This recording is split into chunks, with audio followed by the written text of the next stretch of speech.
Bonjour Vincent. Bonjour tout le monde. Est-ce que tu peux te présenter s'il te plaît? Donc je m'appelle Vincent Libouret, donc société ERL de Robine, à Irag. Je travaille sur 1 hectare et demi de serre, spécialiste dans les tomates anciennes. Et après l'hiver je fais du fenouil, de la salade, de l'épinard, qu'est-ce que je fais d'autre? Du céleri, de la mâche et de la bête. Super.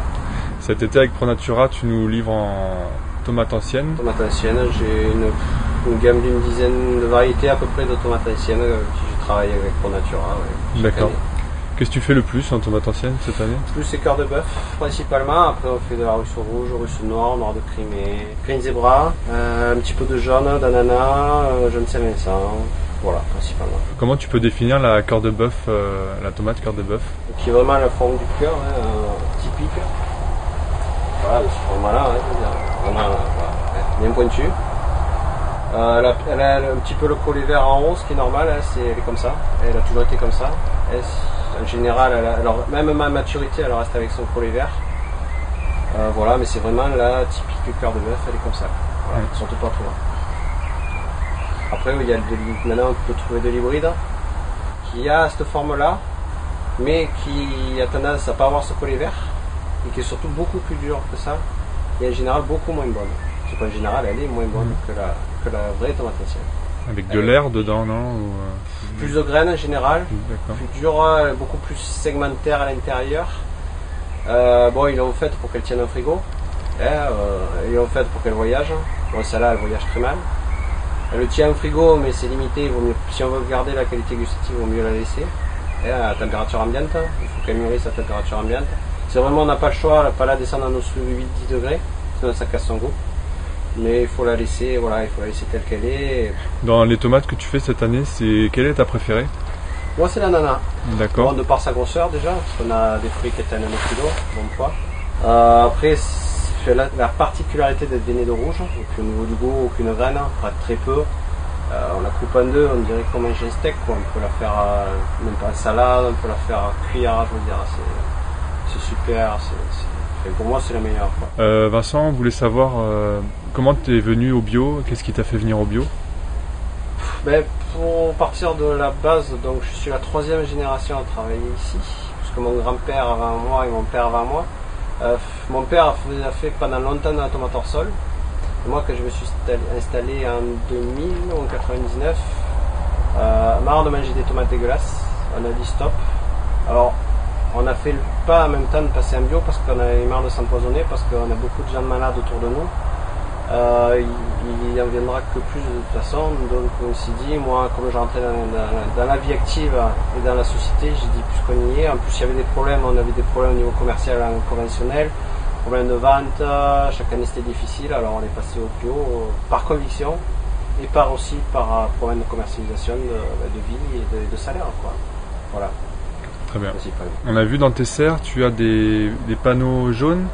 Alors voilà, après ça c'est la lutte biologique, alors il y a des jaunes, principalement ici parce qu'on a des problèmes notamment de pucerons et des problèmes de mineuses et d'araignées rouges. Alors le puceron et la mineuse c'est des bestioles qui volent, qui sont attirées par le jaune. Comme nous c'est notre bête noire, ils vont se coller sur les panneaux jaunes, parce que les panneaux jaunes sont englués, donc au contact de la glu ils restent collés et ils meurent sur le panneau. Tout ce qui nous permet à nous d'être tranquilles de ce côté-là, on n'a pas besoin de faire de traitement, c'est du préventif, voilà, c'est de la lutte préventive. Il y avait aussi des boîtes de bourdons, c'est ça? Voilà, bon, tout ça c'est de la pollinisation naturelle. D'accord. Voilà, les tomates sont des fleurs qui ont l'organement et les femelles dans la même plante.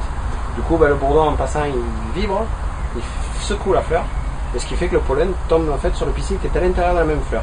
Donc, ce qui fait que ça se pollinise naturellement et tout seul. Voilà. Et après, ça donne ce fruit-là. Super. Il y avait des fleurs aussi, c'est un essai que tu fais, quel est le but? Voilà, après, il y a sur d'autres structures que j'ai, c'est des fleurs, en fait, c'est pour essayer d'installer des parasites du puceron, de l'araignée rouge, tout ça, qui vont aller manger justement ces pucerons, ces araignées rouges. Toujours c'est du préventif, tout ça. On pourrait penser que la tomate, elle peut pousser sans serre. Ouais, c'est un choix, nous ici c'est un choix de structure, c'est un choix de précocité. Voilà, après si on a la tomate au mois de juin, ou fin mai, c'est justement parce qu'on a ces structures-là. Si on n'avait pas ces structures-là, on n'arrivera qu'au mois de juillet. Donc ça nous permet d'avoir la précocité et aussi d'arriver à faire on va dire, comme une maison, d'arriver à gérer l'intérieur. C'est plus facile à gérer quand on est sous serre que quand on est en plein champ.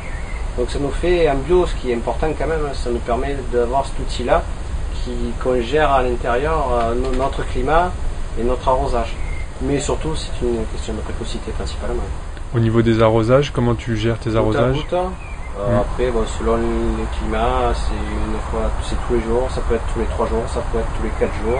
Les bâches plastiques par terre, c'est éviter l'enherbement. Voilà, parce que notre problème ici, c'est là. Quel est le conseil que tu peux apporter à nos clients pour garder les tomates le plus longtemps possible en rayon? Donc éviter les températures en dessous de 10 degrés. 8 degrés, il faut éviter. Après, il faut les couvrir, pas obligatoirement parce que c'est pas un produit qui se sèche, comme la courgette, comme de l'aubergine. Après, la tomate ancienne, malheureusement, l'inconvénient qu'elle a, c'est pas de la tomate long life qu'on en appelle, elle se conserve beaucoup moins longtemps. Mais elle va continuer à mûrir. Elle va continuer sa maturité. C'est pas parce qu'au début on a une tomate moitié verte qu'elle va rester moitié verte. Si je la laisse là à 10 degrés, dans 4 jours elle est toute rouge. Voilà. Donc c'est pour ça qu'il faut la tenir en dessus de 10 degrés. Même toute seule, elle rougira ou avec toute seule. D'accord. Ah oui, même là, si je la pose là par terre sur la bâche de plastique, dans 3 jours elle est toute rouge.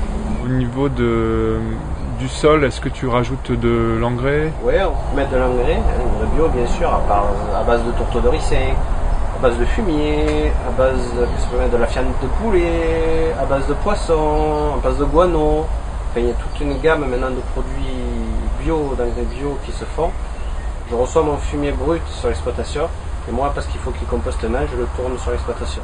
Des tomates comme ça, des tomates anciennes, quel rendement ça a par rapport à d'autres tomates, une tomate ronde par exemple? Ah ouais, une cœur de bœuf, une véritable cœur de bœuf ancienne donne entre 4 et 4,5 kg au mètre carré. Après une hybride type Corallina, ça va donner le double, 8 kg. Après une tomate grappe ronde normale, ça doit tourner dans les 20-25 kg au mètre carré. Puis après un conventionnel, une grappe ou une ronde normale, je crois qu'en Bretagne ils sont à 80 ou 90 kg au mètre carré. D'accord. Voilà. Et une fois que les tomates sont montées, qu'est-ce que tu fais après? Après on les allonge. D'accord. Donc on les fait continuer. Après ça dépend des années. Bon, cette année, étant donné le manque de luminosité, le manque de soleil, elles sont montées très haut pour chercher la lumière. Du coup on va être obligé de les allonger. Mais en général on les fait juste retomber. Et comme après les plantes sont fatiguées, elles n'arrivent plus à les alimenter, on ramasse les bouquets qu'il y a au niveau du fil de fer et puis après on arrache tout. Mais bon, cette année, vu qu'on a un manque de soleil, du coup on va être obligé de les faire grimper un peu plus haut pour avoir des tomates un peu plus haut. D'accord.